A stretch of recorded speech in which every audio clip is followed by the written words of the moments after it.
বন্ধু বান্ধৱীসকল জলকীয়া আচাৰ বহুদিনলৈ সংৰক্ষণ কৰিবলৈ হ'লে এনেধৰণে ভিনেগাৰ হওক বা নেমু টেঙা পানীয়ে হওক ব্যৱহাৰ কৰিব লাগিব। কেনেধৰণে ব্যৱহাৰ কৰিব লাগিব, এই জলকীয়াখিনি মই কেনেধৰণে বনালোঁ, আহকচোন ভিডিঅ'টো আৰম্ভ কৰোঁ।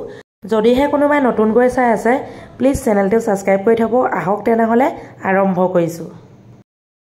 প্ৰথমে সকলোকে নমস্কাৰ জনাই আদৰণি জনাইছোঁ মোৰ চেনেলৰ অন্য এটা ভিডিঅ' মাজলৈ।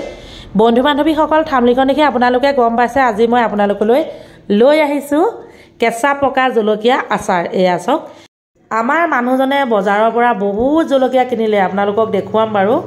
মানে ইয়াতে সাপ্তাহিক বজাৰ বহে যে, বহুতখিনি জলকীয়া কিনিলে। মই ভাবিলোঁ এতিয়া জলকীয়াখিনি নষ্ট হৈ যাব, সেয়েহে ঠাৰিটো নিচিঙাকৈ মই এতিয়া গোটেৰে ধুনীয়াকৈ ধুই ল'ম। ধুই পেলাই আধা ঘণ্টা বা এঘণ্টাৰ বাবে ৰ'দত দি দিম। কিয় জানেনে?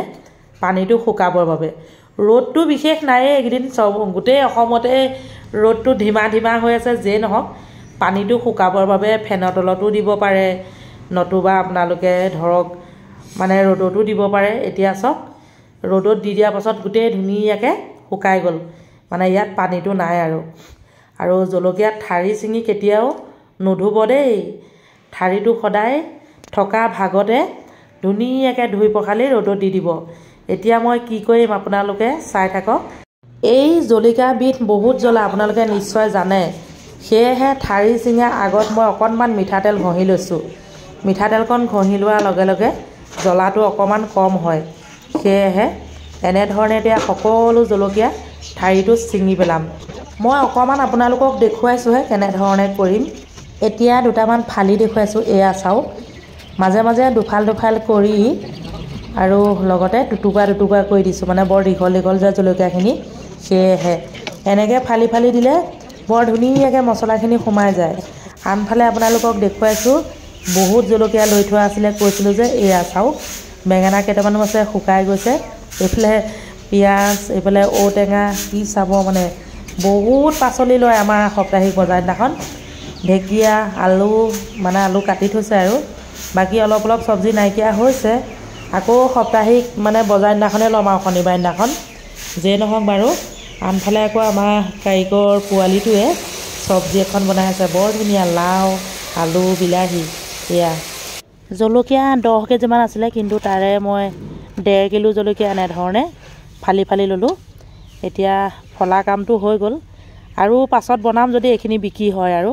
এতিয়া নিমখ মিহলাই দিছোঁ। এয়া মানে নিমখটো সোৱাদ অনুসৰি দিছোঁ দেই। দি পেলাই অকণমান সময়ৰ বাবে মানে ধুনীয়াকৈ সানি পুটকি থৈ দিম।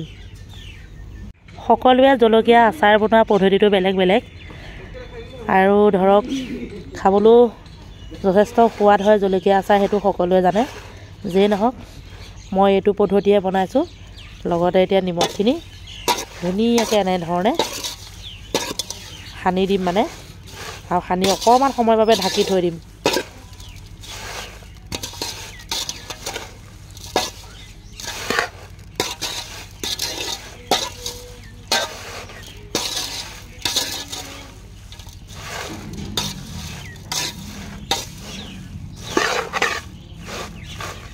বছ এনেধৰণে 10 মিনিটৰ বাবে থৈ দিম। এতিয়া মই আপোনালোকক দেখুৱাব বিচাৰিছোঁ মই কি মছলা ব্যৱহাৰ কৰিম। বগা সৰিয়হ, ক'লা সৰিয়হ, এয়া আজৱাইন আৰু কালা জিৰা একেলগে আছে, গোটা জিৰা, এয়া গোটা চফ, এয়া হৈছে গোটা ধনিয়া গুটি, এইফালে হালধি সোৱাদ অনুসৰি, এয়া মেথি গুড়া, ৰেড চিলি, কাশ্মীৰী, নিমখ অলপ লৈছোঁ। ইতিমধ্যেতো নিমখ সোৱাদ অনুসৰি সানি থোৱা আছেই, সেয়েহে অলপ নিমখ লৈছোঁ। এইটো কাশ্মীৰী ৰেড চিলি পাউডাৰ। এইফালে আদা আৰু নহৰু 100 গ্ৰাম। ইয়াত আদা নহৰু 100 গ্ৰাম আছে। ধুনীয়াকৈ ধুই পখালি পানীটো শুকুৱাই লৈছোঁ। যিকোনো আচাৰত পানী থাকিলে বহুতেই বেয়া, মানে বৰ সোনকালে মানে ভেঁকুৰ আহে। সেয়েহে যিমান পাৰে আপোনালোকে যিখিনি মানে ধৰক বাচন বৰ্তন মানে ব্যৱহাৰ কৰিব, ক'তো যাতে পানী নাথাকে সেইটোৰ প্ৰতি লক্ষ্য ৰাখিব। এয়া চাওক, এইখিনি এতিয়া মই পিচি ল'ম, মানে আধা পিচা কৰি ল'ম। এইখিনিও গৰম কেৰাহীত অকণমান গৰম কৰি আধা পিচা কৰি ল'ম। বাকী এইখিনিতো গুড়া মছলা। যেই নহওক এতিয়া মছলাখিনি পিচি লওঁ। কেৰাহী এটা পাতি ল'লোঁ। এতিয়া সকলো মছলা ইয়াতে যোগ কৰি ৰংটো সলনি হোৱালৈকে অকণমান সময় ভাজি ল'ম। আৰু এনেতে গোন্ধটো বৰ সুন্দৰ আহে যিহেতু মই হোটেলতে ভাজি আছোঁ বহুতে ওচৰলৈ আহি চাইছেহি কিনো ভাজিছে বুলি সঁচাকৈ আচাৰখিনি বৰ ধুনীয়া হয় খাবলৈ এনেকৈ মছলাখিনি যদি ভাজি লয় সেইটো হয়তো বহুতে জানে হয়তো বহুতে নাজানে যে নহওক বাৰু ইতিমধ্যে মছলা ভজা হৈ গ'ল এয়া মছলাখিনি পিচি ল'লোঁ এইখিনি এতিয়া মই যোগ কৰি দিছোঁ লগে লগে এইখিনিও যোগ কৰি দিছোঁ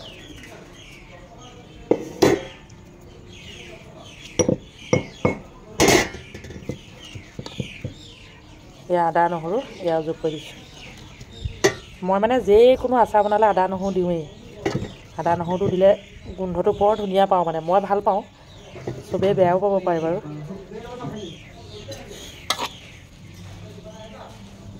এতিয়া লাহে লাহে মিশ্ৰণটো কৰি ল'ম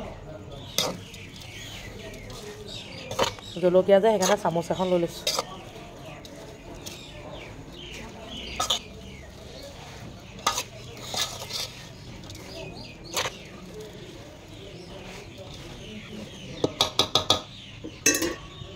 বন্ধু বান্ধৱীসকল দেখিবলৈ কি ধুনীয়া লাগিছে চাওক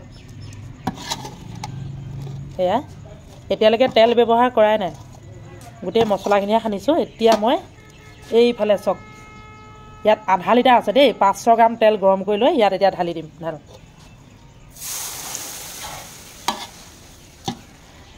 এতিয়া খুব ধুনীয়াকৈ মিশ্ৰণ কৰি দিম তেল অলপ বেছিকৈ দিবই লাগিব আৰু মানে যিহেতু আচাৰ হয়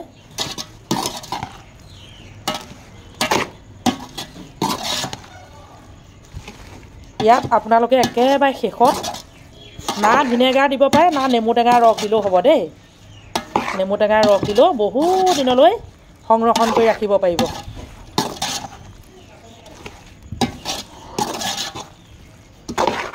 এনেকৈ কেঁচা জলকীয়াও বনাব পাৰে পকা জলকীয়াও বনাব পাৰে বহুতে কেঁচা জলকীয়া বনাই আছে সেয়া আপোনালোকে দেখিছে মই মানে নষ্ট হৈ যাব বুলিহে পকা জলকীয়াখিনি এনেধৰণে বনাই পেলাইছোঁ আৰু ঢেৰ আছে দেখুৱালোৱে আপোনালোকক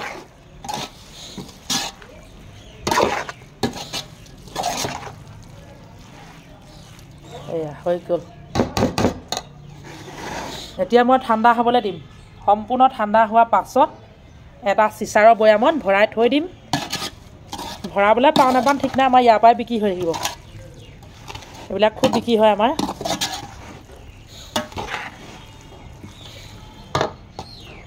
মানে হোটেলৰ সন্মুখতে থৈ দিওঁ আৰু এনেধৰণে বিক্ৰী থাকোঁ বন্ধু বান্ধৱীসকল মই এইটো বগা ভিনেগাৰ ব্যৱহাৰ কৰিছোঁ ইয়াত মই একাপ সৰু কাপ এটা জোখাই একাপ দি দিলোঁ মানে সম্পূৰ্ণ ঠাণ্ডা হৈ গ'ল এতিয়া বৈয়ামত ভৰাই থৈ দিম চিচাৰৰ বৈয়ামত ভৰাই দিলে ভাল আৰু বহু দিনলৈ ভাল হৈ থাকিব এইয়া দেই আমাৰ জলকীয়া আচাৰ ৰেডি হৈ গ'ল বাই বাই